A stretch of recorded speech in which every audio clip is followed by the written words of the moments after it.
Hello friends मु गौरव पटनायक चलतु start करवा आज क्लास क्लास में पढ़ा ऑपरेटर आउ तार व्यवहार कौन रही प्रोग्रामिंग लैंग्वेज रे। तो चलतु तो ऑपरेटर है कौन सिंपली सब स्पेशल टाइप्स ऑफ सिंबल जोटा को आम कौन व्यवहार करता है प्रोग्राम रे मैथमेटिकल आउ लॉजिकल ऑपरेशन परफॉर्म करने व्यवहार करता है। तो आम प्रोग्रामिंग लैंग्वेज रे बहुत गुड़ा टाइप रो ऑपरेटर रही जोटा आप स्क्रीन में देखी पारे जमी arithmetic assignment relational logical bit wise conditional increment decrement and special operator ये सब टाइप्स ऑफ ऑपरेटर रही आम गोटी गोटी करके डिटेल्स रे जिबा। तो आज क्लास रे पढ़िबा अरिथमेटिक ऑपरेटर कौन। तो अरिथमेटिक ऑपरेटर कौन जमी आप बुझिबे वर्ड रो सुनथिबे अरिथमेटिक माने आपन मुंडे आस्थिबो मैथमेटिकल। तो एग्जैक्टली जेमिति मैथमेटिकल रे ऑपरेशन करा जाए तो प्रोग्राम रे सेही मैथमेटिकल ऑपरेशन को करबा पई आमे अरिथमेटिक ऑपरेटर रो आवश्यकता नहीं था। तो एथिरे आमे कोन कोन ऑपरेशन परफॉर्म करथाउ गोटे हला एडिशन सब्सट्रैक्शन मल्टीप्लिकेशन डिवीजन आ मॉडुलस।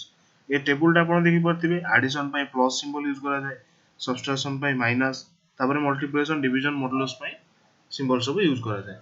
तो गोटे एग्जांपल माने कोन जो ए गोटे वेरिएबल अछि बी गोटे वेरिएबल अछि जोथरे ए रे 20 वैल्यू अछि बी वेरिएबल रे 10 वैल्यू अछि जदि ए प्लस बी वो दुईटा वेरिएबल को मिसेला ताले ता आंसर केते हबो 30 हबो जेमि नॉर्मल मैथमेटिकल ऑपरेशन जेमि a माइनस b हेले केते हबो 10 हबो a into b हेले 200 हबो a डिवाइड b हेले 2 हबो a परसेंटाइल b हेले 0 हबो काइना भाग शेष तो 0 ना विभाज्य हो जाउची। तो चलंतु एई जिंसटा को म आपन को प्रोग्राम रे करी देखौची जहा द्वारा आपण भलो भाबरे बुझी परिबे। तो ए रेला हमर प्रोग्राम टी आपण स्टार्टिंग लाइन तो जानि थिबे एटा हला हमर header file hatch include stdio.h कोन पई रहिछि प्रिंटफ फंक्शन पई सेटा व्यवहार करा जायछि। आ सबले मन रखिबे execution start from main function एटी मु void नेछि नो रिटर्न टाइप माने किछि भी रिटर्न करिया को पड़िबोनी सॉरी भूल एटी रिटर्न 0 लिख देछि तो काटि दो। वर्तमान हम प्रोग्राम टी ओके। तो तापर देखंतु मते करिवार कोन अछि मते आपन को मैथमेटिकल रो ऑपरेशन रो माने अरिथमेटिक ऑपरेटर यूज करके आपन को प्रोग्राम टी देखिबार अछि। तो सेति पई मु प्रथमे a आउ b दुईटी इंटीजर टाइप रो वेरिएबल लेली जोथरे दीटा वैल्यू देली a को 40 वैल्यू देली आउ b को 20 वैल्यू असाइन कर। तो तापर आपन भाबुथिबे एते सब जिंस लिखाइ छि कोन होय। तो ए जो प्रथम जिंसरा लिखाइ छि ऐड एटा कोन करिवो आपनकर जो मिश्रण फलटी माने जोगफल माने एडिशन टा को रिजल्ट टा को ऐड वेरिएबल रे स्टोर होई कि रहइबो कना एटा ऐड टा को टाइप रो इंटीजर टाइप रो।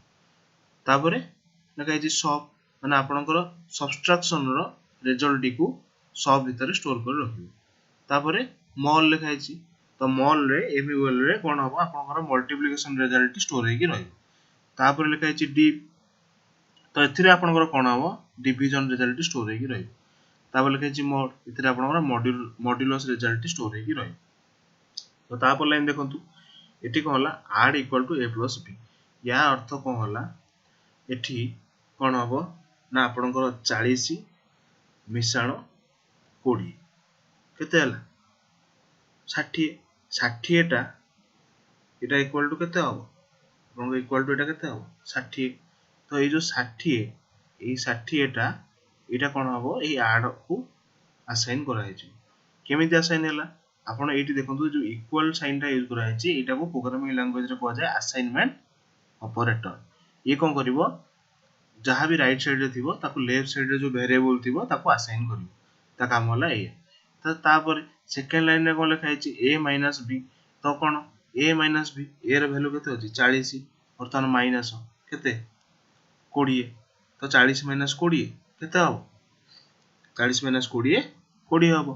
तो वर्तमान कोन पुनी कोन हबो ए जो 20 वैल्यू टा रहिला एटा असाइन हबो का को सब माने सब्स्ट्रैक्शन रिजल्ट स्टोर होई कि रहिला सेमिति आपण मल्टीप्लिकेशन रे 40 गुणन 20 एठी कोन हबो 40 गुणन सॉरी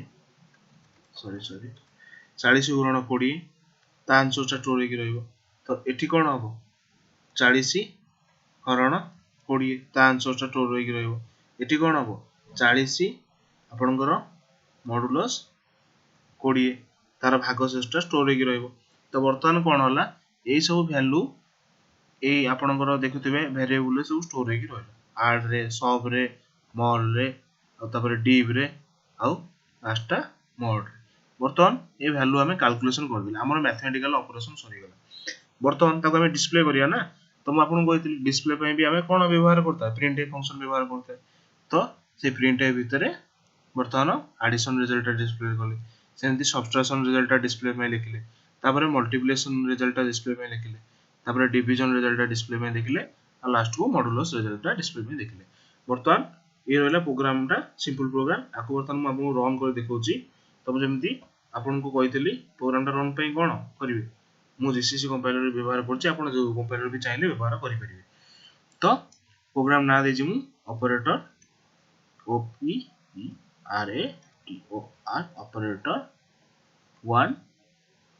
डॉट exe तो बर्तमान प्रोग्राम टी आपन रन कला देखंतु पूरा सब जगह रिजल्ट आपन को शो कला addition of A and B subtraction of a and b multiplication of a and b and division of a and b and modulo of a and b पूरा क्लियरली भाबुची आपन बुझी पारथिबे जदि किछि डाउट रहउची ताले comment रे लिखिबे आ जदि ए course T आपन भल लागला ताले लाइक करिवे सब्सक्राइब करिवे और शेयर करिवे धन्यवाद जय जवान।